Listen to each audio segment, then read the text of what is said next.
All right, everybody, I'm back. And what we're going to be doing today is checking a few things to do with the piston and cylinder on the 880.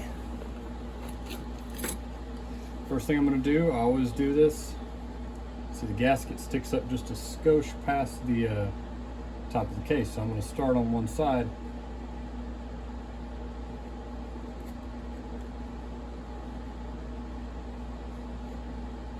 There we go. That's flat now, so what I'm going to do, I'm going to rotate the crank over.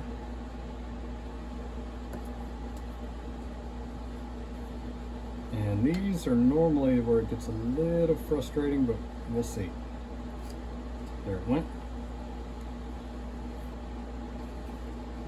Let's do a little bit to the back, and I'm happy with that. All right. So we're going meteor piston and meteor top end.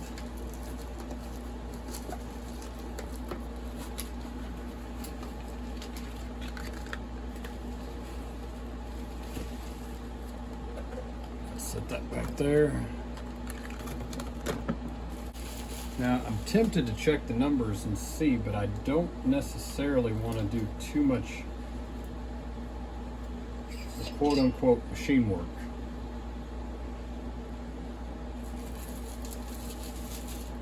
We can check a little bit real quick.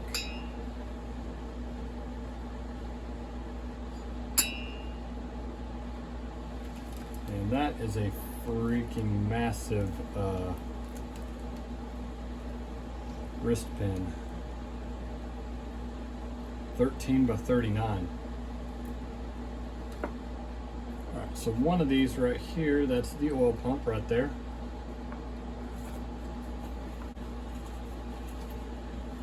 That's just the box they shipped it in.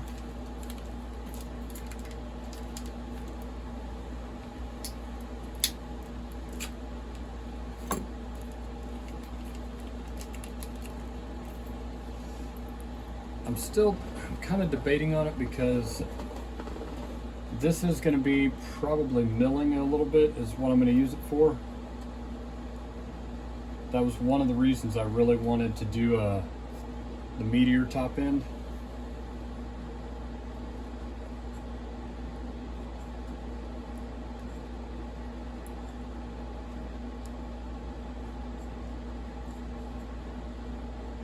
There we go.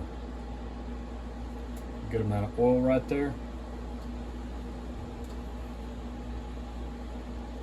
Let me know in the comments if I should pull numbers on the timing or anything. I could check the squish and I could check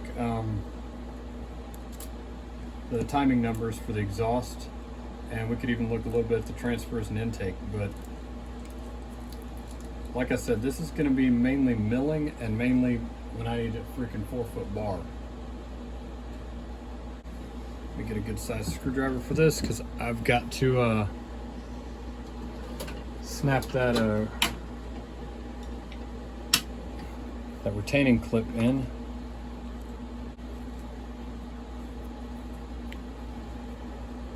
Managed to get the side of my thumb with that.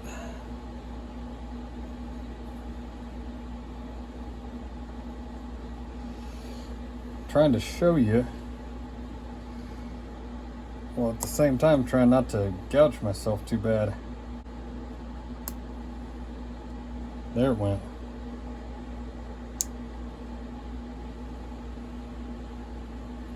All right, now I believe we're all the way in with only one shed band-aid. Let me get the additional light up here. Let me make sure it's not too much for you. A little bit of glare, but not too bad. I can see what I'm doing now. So what I'm going to do is I'm reaching in here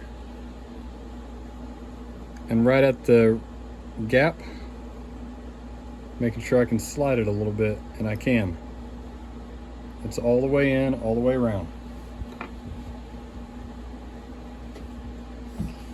All right. We'll just tear that open. It's got a little bit of grease on it, I can feel. So what I'm going to do is I'm going to put a little bit of oil on it.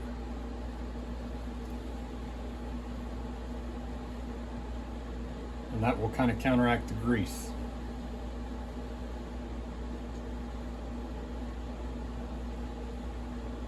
There we go. So what I'm going to do now, the way I tend to do this, I'm going to ease this up. I'm not going to spin it fast or hard because I don't like smacking the crankcase with the rod.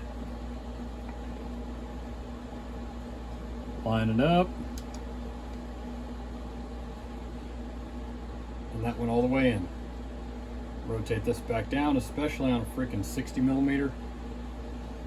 This is hands down the biggest saw I think I've ever built for myself. I have worked on an 880 once in the past, but nothing really significant as far as like you know, piston, cylinder, anything like that. It was just, I think it was like a carb kit or something. So I've got to run an idle one, but not, I don't even think I've really ever hit a log with an 880.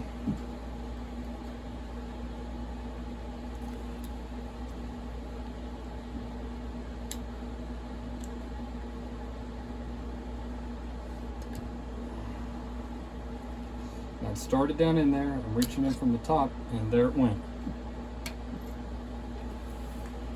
Now I'm checking it in the light. I can see all the way around, it's in the groove. So this is kind of how you're going to want it. Let me get the light on it again.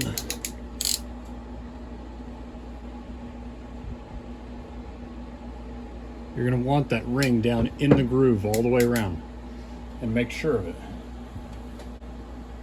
What I think I'm going to do now, let me get my rings out. We're only in it about 10 minutes. I can take one of those clips out of me doing the snap ring. I'm going to put the rings on, and I'm going to set the cylinder, but if you want, leave in the comments whether or not you want me to time this thing and check the squish. I'm probably going to check the squish for myself, but if anybody is watching this, let me know what you think, because I could do a little bit of work to it. I don't want this to be a super high compression saw though. Something I have noticed on some of the saws I've built myself. Oh, by the way, I don't know if I told you this, the arrow always faces forward. That way your ring end gaps are on the intake side, so you don't risk snagging a ring on the exhaust port. Alright, back to what I was saying. I have built a few high compression saws for myself, and I've noticed they get hot. Now pulling a bar milling, that's not very good for me, because it's going to be milling. I want to keep the compression a little bit low, not ridiculously low, but a little bit low. Cable rings, by the way. And I want to keep the heat out of it, so I'm going to open up the exhaust probably, not too much, but a little bit. Maybe a dual port. I'll see what the baffles look like in this muffler that came with it. Okay, give me a second. I'm going to put some Durco on the bottom of this. We're going to run without a cylinder gasket. All right, I've got the Durco on the crankcase, and let me get my ring compressors. All right, it's a shed, so always wipe them down. They had a little bit of dust on them, but not anything insane.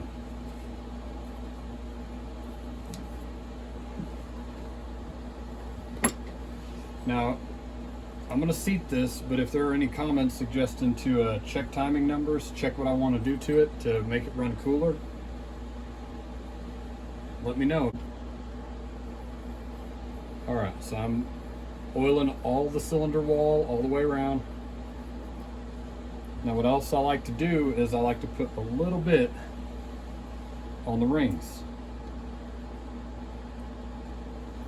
And I'm not going crazy. This isn't like the guys on Facebook that just oil the tops of their pistons and smear it all on there. I don't know why they show that. It just kind of shows you don't really know what you're doing or what's going on.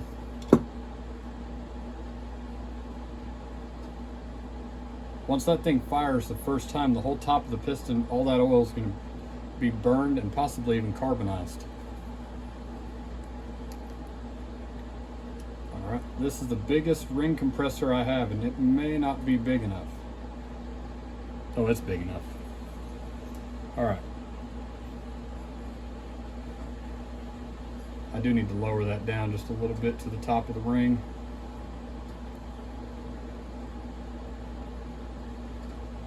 There we go.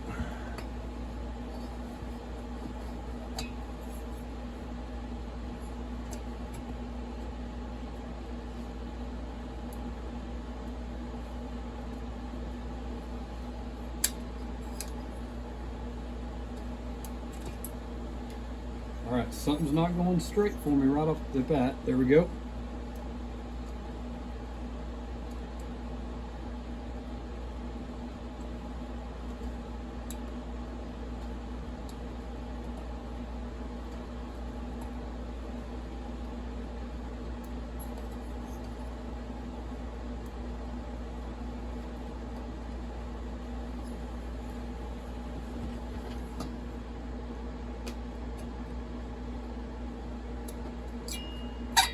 There, I just wound up using a thumbnail for the last little bit.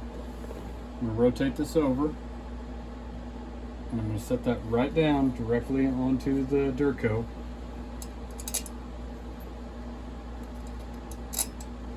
I'll probably speed this portion up whenever I start screwing these down, because I doubt anybody wants to see 5 minutes of me spinning a T-handle.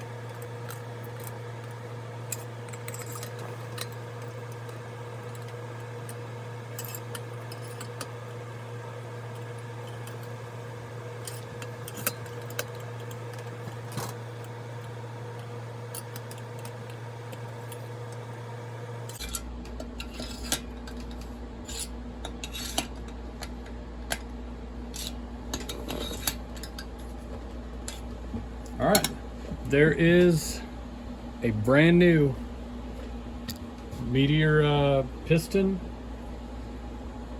cylinder, wrist pin, and cable rings. Then we've got an OEM steel wrist pin bearing. We've got Proline bearings, seals, and a crankcase gasket in a brand new steel OEM crankshaft. I'm probably going to call it right there. Let me know in the comments if I should go through any of the timing numbers and see what we're at. Outside of that, we'll talk to you later. Take it easy. Bye.